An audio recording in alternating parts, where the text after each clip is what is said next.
afternoon. Well, one thing that was very clear to me watching the budget was that we are in an economic doom loop and no one seems to recognise it. Neither the last Conservative government nor this Labour government.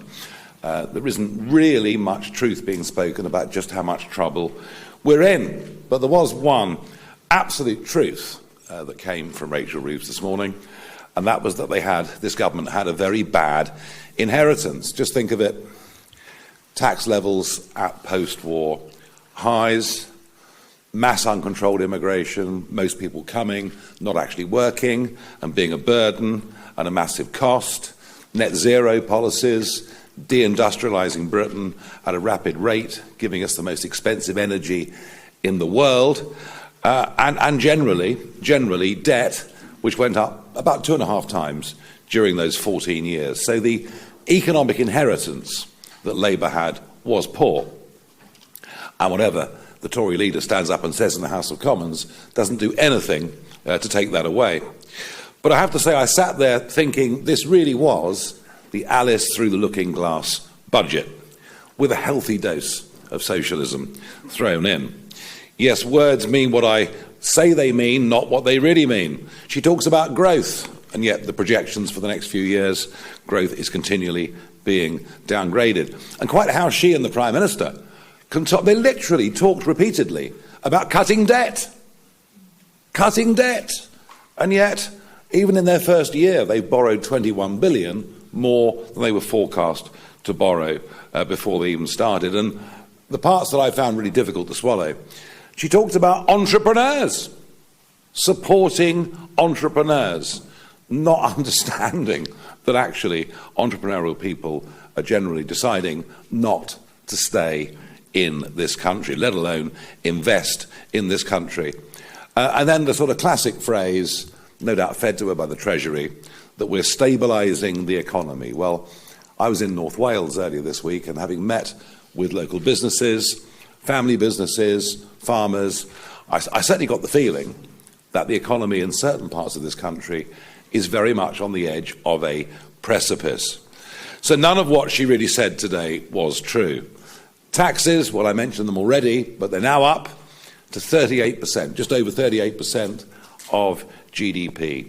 She's managed to increase taxes in the space of just over a year, nearly more than any other Chancellor in history, and they had much longer to do this. Well, we're very, very clear that we genuinely are on the side of alarm clock Britain. Because here's the problem. Who is going to pay all these increased taxes? Not just the frozen thresholds, they're bad enough, but all the other taxes, whether it's on taxes or whatever else it may be, basically working people are going to be subsidising a welfare bill that shows no sign of going down whatsoever. Indeed, the Rachel Reeves version of abolishing the 2-child cap will cost over £3 billion. Our plan to get rid of it for working British couples would have cost a mere £300 million every year. And if you look at the projections, they're quite clear to admit that net migration by the end of this Parliament will go up to over 1/3 a year, and that on net zero there is absolutely no acceptance from the government whatsoever of the vast damage that net zero is doing. And all you've got to do is, talk to the Jim Ratcliffes of this world who is at the moment closing down the biggest manufacturing plant left in Scotland to realise the sheer damage this is doing, and yet they're going to continue with their net zero plans. In fact, they're actually going to accelerate them. I would very much sum up this budget as an assault on aspiration and an assault on saving. Quite frankly, what she's done with voluntary contributions to pensions will, I think, kill off the SIP market, the self-invested pension plan. I think today's budget will literally kill that off and do damage to the private pension market, pretty much equivalent to what Gordon Brown did 25 years ago when he put tax on dividend earnings, which then couldn't be fully reinvested. Unnoticed, perhaps, in some areas, dividend taxes up yet again. And why would you invest if you feel there's a never-ending cycle of taxes on profits going up. Not to mention the mansion tax, which won't affect many people, but no doubt there'll be some widows living in Greater London that will be caused great distress by it. My big prediction from this budget is that the exodus will continue. They've got rid of the non-doms, well done. People that spend vast amounts of money in this country, that employ people, invest in people, they've gone. Many of our highest taxpayers, and bear in mind that 1% now pay 30% of all income tax, they're going. But worst of all of these signals from a government that literally doesn't understand business, because none of them have ever been in business, and frankly, there are few in the opposition who tick that box either. Now, my prediction is the exodus will continue, the exodus will accelerate, and the tragedy of it is the sheer number of 30-somethings who want to work hard, who want to do well, who are ambitious, and for them, they're seeing the Gulf. They're even seeing, ironically, other European countries. Milan in Italy being perhaps a very good example where young, hard-working entrepreneurs are going. That's one very, very big prediction that I've got from this budget. And the other one is, don't be deceived by being told that bills will go down. The big reach-out pledge of this budget, frozen train fares, yes, for those that commute, but energy bills, that's the big push from the government in this budget. Your energy bills will go down by £150. Bear in mind, this is the government that said they'd reduce energy bills by £300, and they're up almost exactly £300.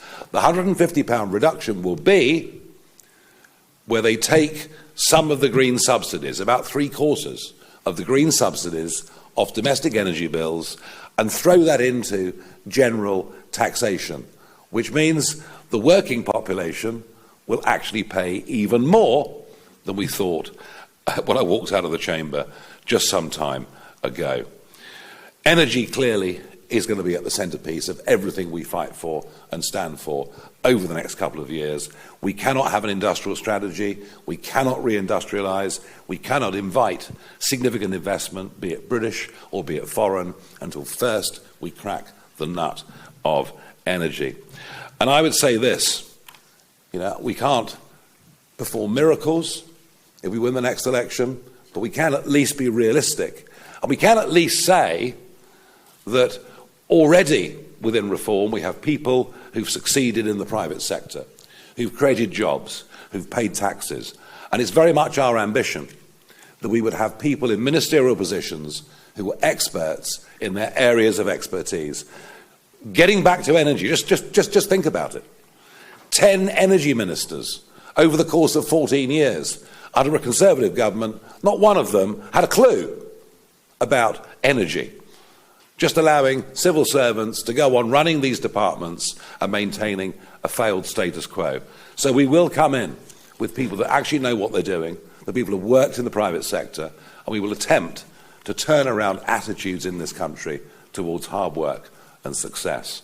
Well, one of those players who's part of the reform team, who has succeeded in the private sector and who's made a detailed analysis of this budget already, and will tell you some of the ways in which Rachel Reeves did not need to put up taxes like that, is my colleague Zia Youssef.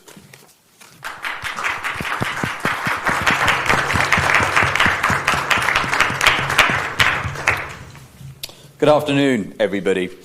So, yes, it was after the leakiest budget process we've had in memory. We had a leak on the day. It was an omni-shambles budget from an omni-shambles Chancellor. As Nigel has laid out, according to the OBR forecast, now taxes are indeed going up to 38% as a percentage of GDP by 2029. Welfare spending is going to be £16 billion higher by 2029. And a really important footnote on that is that despite the OBR, it's really important people clock this, the OBR have assumed that the enormous growth in caseloads and things like PIP, for example, that we have seen since the end of COVID will slow. They haven't given any justification for that, but they've just assumed that it will slow.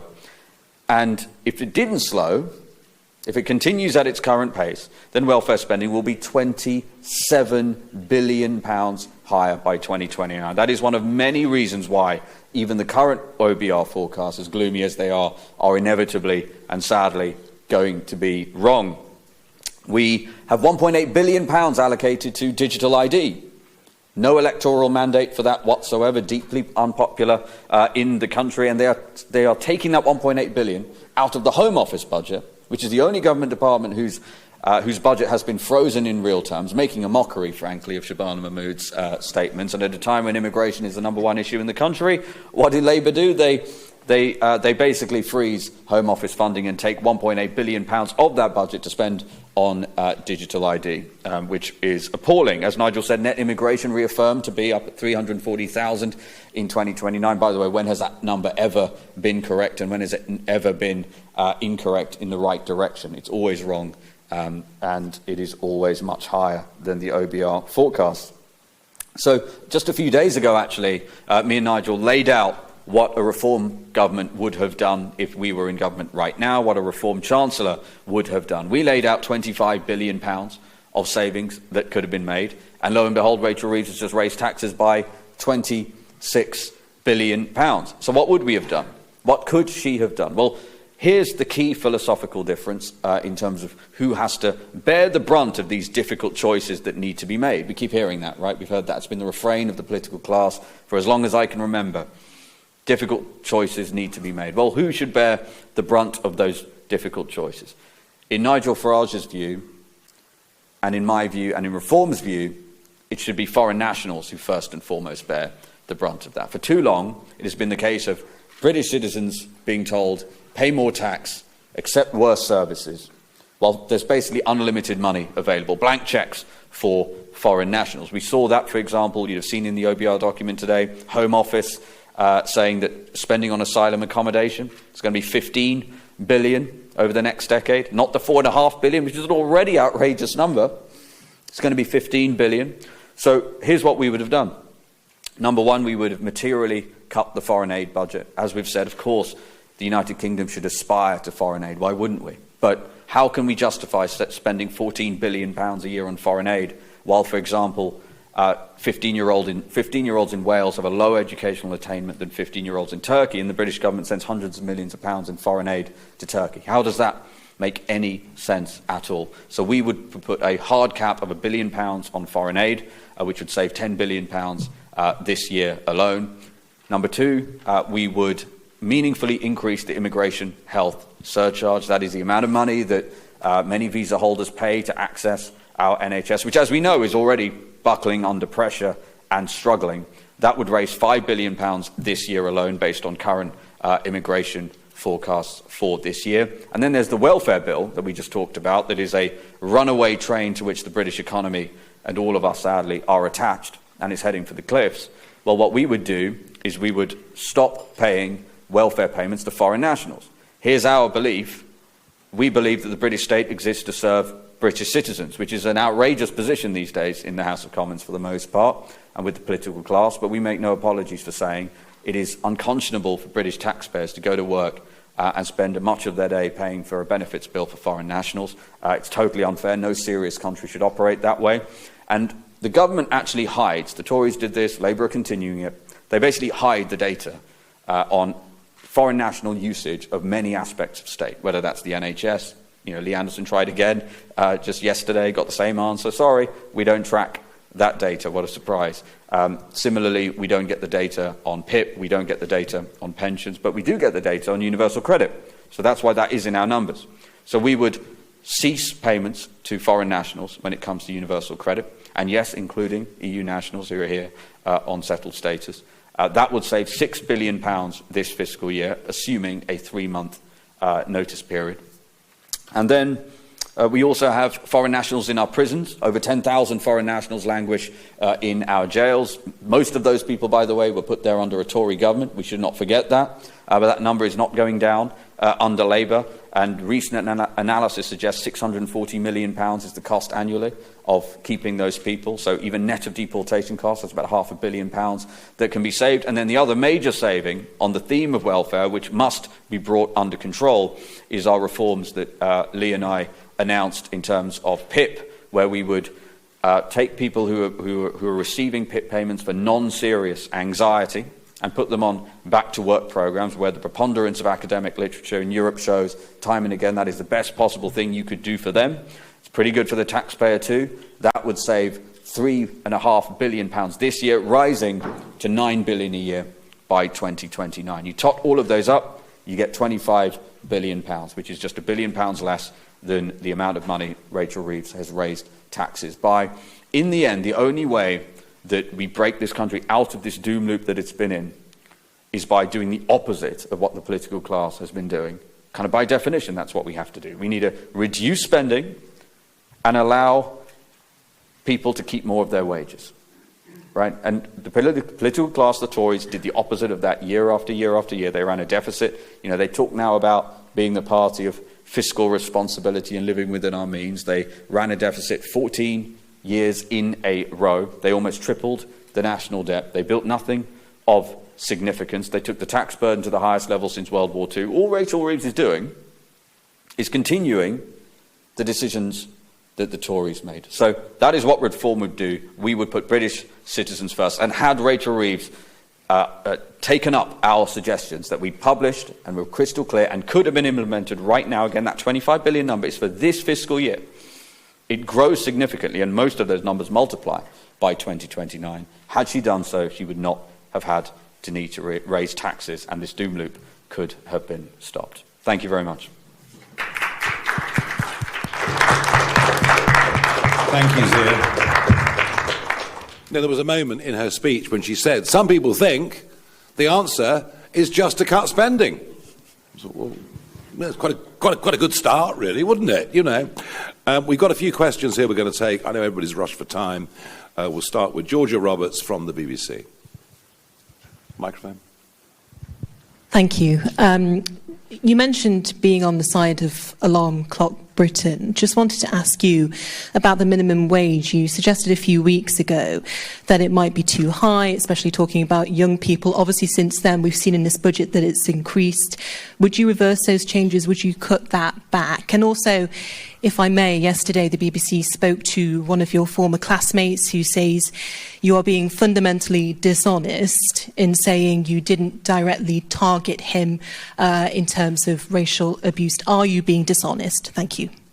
Thank you. I'll deal with that one first. No, straight up, he's the one person that said I directly abused him. Other people didn't like my views, and those that have come out and don't like my views, one happens to be a former leader of Kent County Council, another a leader of a Liberal Democrat group in the West Country, but I absolutely deny.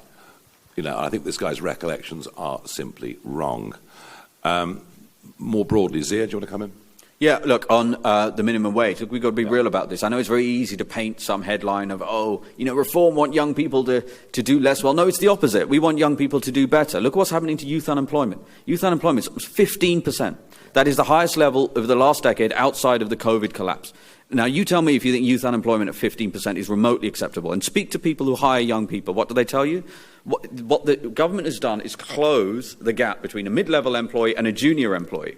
And this is the problem with having people who make these decisions who have never actually had to employ anyone, never had to make those sorts of decisions. Our young people are being basically thrown onto the scrap heap. Look at how many young people under 25s is the fastest growing aspect of PIP caseload. All of these things are connected, and a whole younger generation are being betrayed. I remember my first job, I earned, £3.30 or something, right, minimum wage. And it wasn't because I aspired to earn £3.30 for the rest of my life.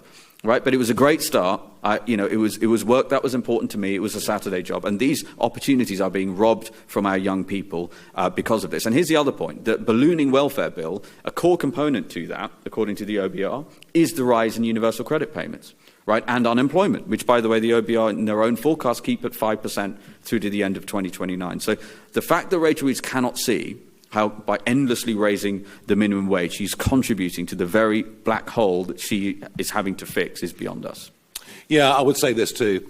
that, to increase the minimum wage, and last year's percentage increase was even bigger than this year's. This year's 8%. It was double digits last year. To do that at the same time, that you reduce to £5,000 a year the level at which employers have to pay national insurance, the point I made was get rid of one or the other, but if you have both, and you've just compounded it again today, we already see officially 50,000 under 18s fewer in employment this year than this time last year. It just means fewer young people getting jobs, and that, I think, is a disaster. Catherine Foster from GB News. Thank you, Catherine Forster, GB News. The Tories spent 14 years telling us they'd get net migration down. It got up to nearly a million a year. Labour trailed about £8.5 billion of tax rises before the election. We're now at, 66 billion plus. Trust in politicians is very, very low. Why can people really believe that you will do things differently? Because you've already junked some of the pledges you made a year ago. And also, the Prime Minister at PMQs today said reform is riddled with pro-Putin propaganda. What's your response? Why don't you order an investigation, given what happened with Nathan Gill last week? Well, the Putin stuff's nonsense. Just because I said in 2013 that I admired him as a political operator but didn't like him as a human being, before the Ukrainian invasion, I'm a Putin supporter. By the way, the Queen met Putin after I'd said that. Whether she was a Putin sympathiser, perhaps you better ask the Prime Minister. I don't know. Did UKIP have a problem with an MEP who clearly was corrupt? Yes, it did. Did he join reform? Very briefly in Wales he did, and very briefly he was leader. I can't investigate UKIP in the European Parliament in 2018. How do I do that? Can I read people's emails? Can I take their mobile phones? How on earth can I investigate that? What I would welcome, though, is a broader investigation, because I'm quite worried about Chinese influence. I'm worried about people that should be on spy trials that suddenly are not. I'm worried about a giant embassy over some of the most important communication cables and sections in London. I'm worried very much indeed by the level of Chinese influence there appears to be, including an MP who's taken 500,000 quid from a Chinese spy, but we don't talk about that. So if we're going to have an investigation into foreign money, it would need to be done by the authorities in this country, and they would need to have real power. Real power. I haven't got the power to go back, 7 or 8 years and investigate people's messages. I simply can't do it. It's just not possible. Okay, Charanpreet Kaira, ITV. Thank you. We've heard some criticisms of the OBR today, and given today's mishap, should they be abolished for good? And also, you said earlier this week that you never tried to hurt anybody with the comments that you made at school. You've described them as banter. Some of those who are on the receiving end clearly disagree. So given that they say you did hurt them, would you like to apologise to them? Well, one person says they were hurt, and if they feel they were hurt, then I'm genuinely sorry. But I never, ever, ever would have said or done anything like that directly to a human being. Absolutely not. As for the OBR, well, I'm struggling to see their relevance. I mean, who produces the budget? Is it the Chancellor with her department working with the Treasury? This was very much a George Osborne idea, that if we had the OBR, it would give us fiscal responsibility. Well, let's have a think about that, shall we? Since we launched the OBR, the accumulated national debt has gone from 1 trillion to 2.9 trillion. So it doesn't appear to be working. At least a dramatic rethink. Yeah, I would agree with that. Look, in the end, the buck stops with the Chancellor, and the fact that clearly Treasury officials have too much influence. Also, there is a direct correlation, as we just pointed out. I don't think there's a real justification for not modelling a £27 billion increase in welfare spending by 2029. There's no explanation for that in the OBR document. That is an enormous amount of money, right? She would have had to increase income tax meaningfully, actually, to fill that gap. So some of this is already politicised. We'll speak more about all of that ahead of the general election. Yeah, there could even be an argument that the Treasury functions need to be separated too. That maybe economic policy and growth policy needs to come away from tax and spend. And that's a debate it's been talked about a little bit in Westminster over the last couple of years, but that's something we're certainly open-minded to thinking about. What I will say is, as has already been the case, and I just want to go back to that previous question about trust in politics being at certainly a low in my lifetime. I don't remember it like this. I mean, how many things used to be jury trials now being abolished for so many people? That wasn't in anyone's manifesto. So. You cited the fact that Nigel said that the contract for the people for the last general election was no longer to be relied upon as a reason why somebody shouldn't trust him. I'd say the opposite is the case, actually. It would have been the easiest thing in the world to continue to promise sweeties for everybody, right, and get the front page of every single... In that speech, Nigel did, he could have gotten every front page of every centre-right newspaper by announcing a blockbuster tax cut. What did he do? He did the opposite. He said, the state of the country's finances are so dire, and we didn't win the last general election, sadly, that we cannot commit to tax cuts until the economy and the finances are on a better footing. And I want to make the point that, if we're talking about incremental new tax cuts, we've got to be real about this.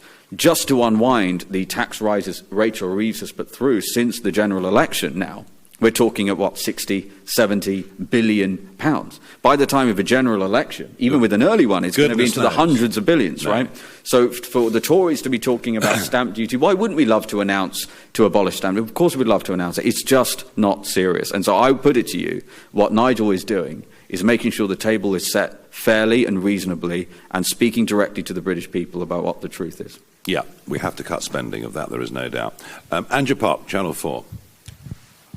Hi, Anya Pop, Channel 4 News. Mr Farage, 20 people have accused you of making racist comments at school. Oh dear, I think we've gone quite a long way towards answering all this, don't you? But you've mentioned 3 people with political affiliations. What about the other 17? Why should people believe you over Well, if you look at what they said, none of them say I directly attack them or abuse them. What they do say very clearly is they had different political views to me. That, that I thought Enoch Powell was right about the common market, which I did in the referendum, which was a minority position, but I held it all the way back then. And I thought he was right to talk about, not having vast community change. And by the way, that was a source of big political debate back in the late 1970s. So I think what you're hearing there, yes, some with direct political involvement, others with different political views. And by the way, look at the level of debate in Britain today. I mean, anyone that dares to question immigration numbers is likely to be screamed at as racist in the street. So perhaps not much has, in some ways, actually changed. Michael Knowles from The Express.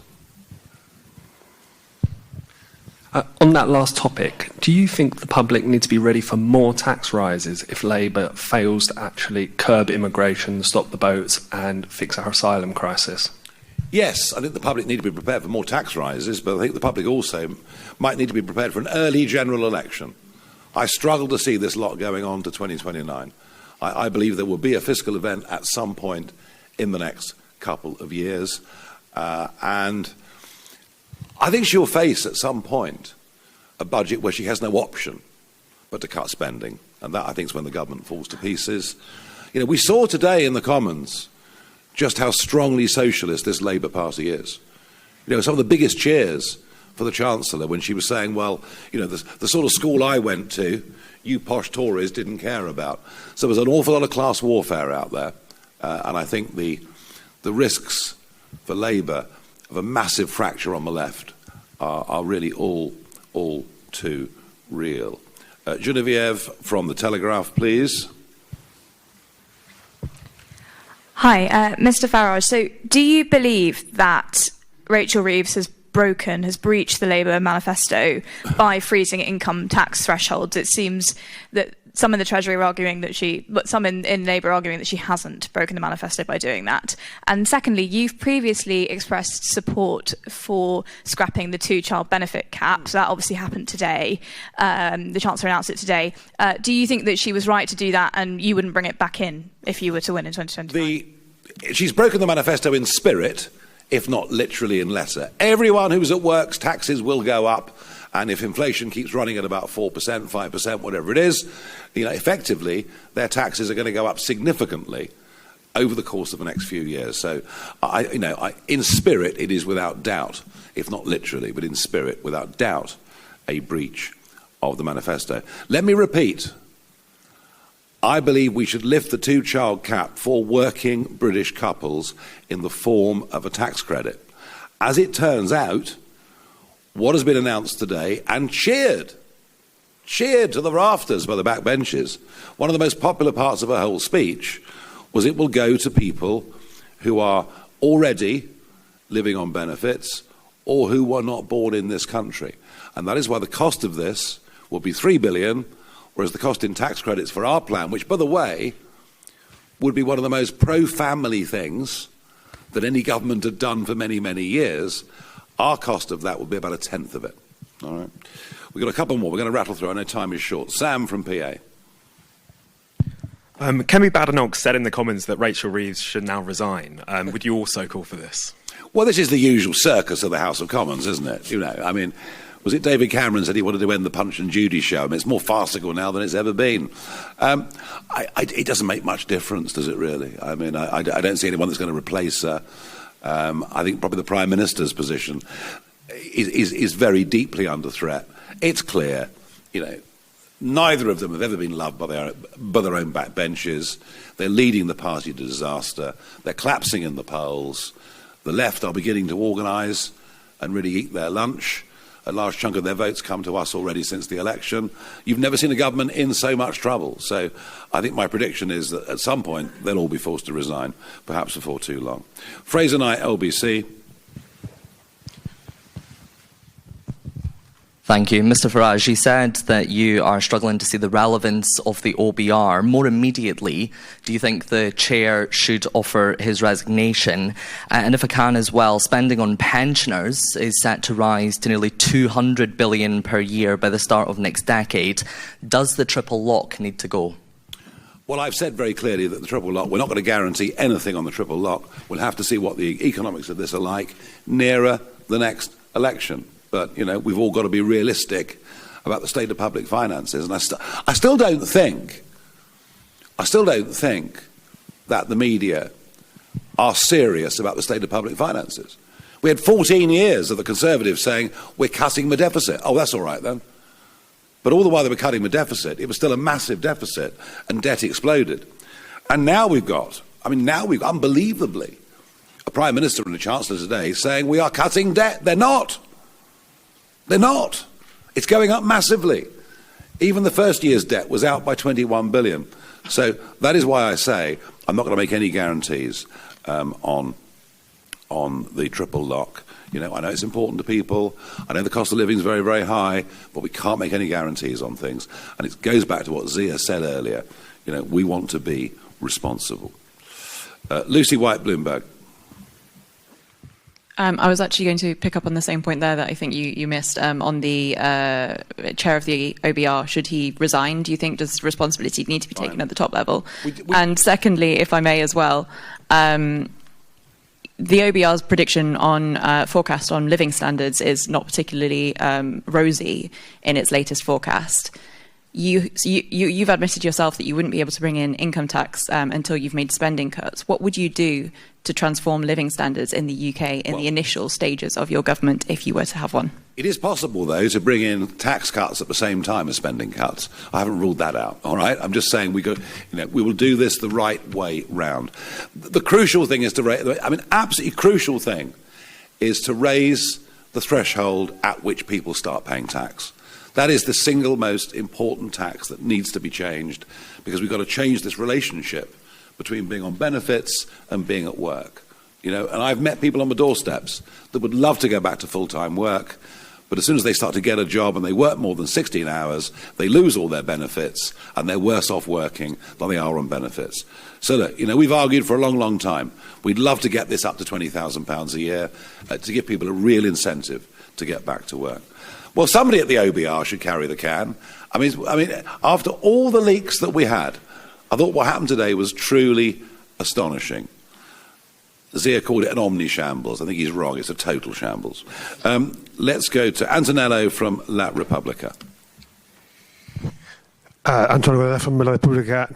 Thank you, Mr. Farage. Talking about government spending, former generals and defence figures are asking the UK government to increase funding for defence, given the threat from Russia. If you were Prime Minister, would you increase defence spending in this country, and if so, by how much of the GDP? Thank you. Yeah, I mean, look, there is no doubt that Putin is becoming more dangerous with every month that goes by. No doubt about that.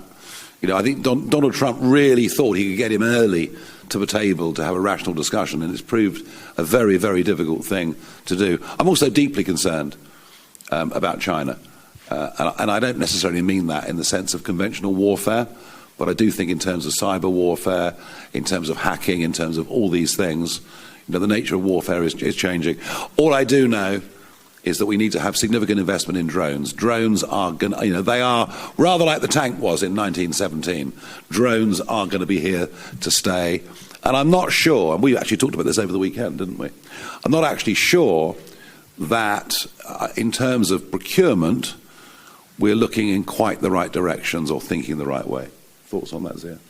Yeah, look, if you speak to, you know, any of you in the media can go and speak to people in the military, either serving or recently finished serving, and ask them, you know, what would happen to Britain if a threat actor of the level of, say, Iran, let alone China, came at us with everything they've got with drones. How long would Britain be able to defend any of our key infrastructure? And it is not very long at all. We basically have no drone stocks, sadly. So I think Nigel's right. I think, you know, Britain, we need to look at what Britain is procuring.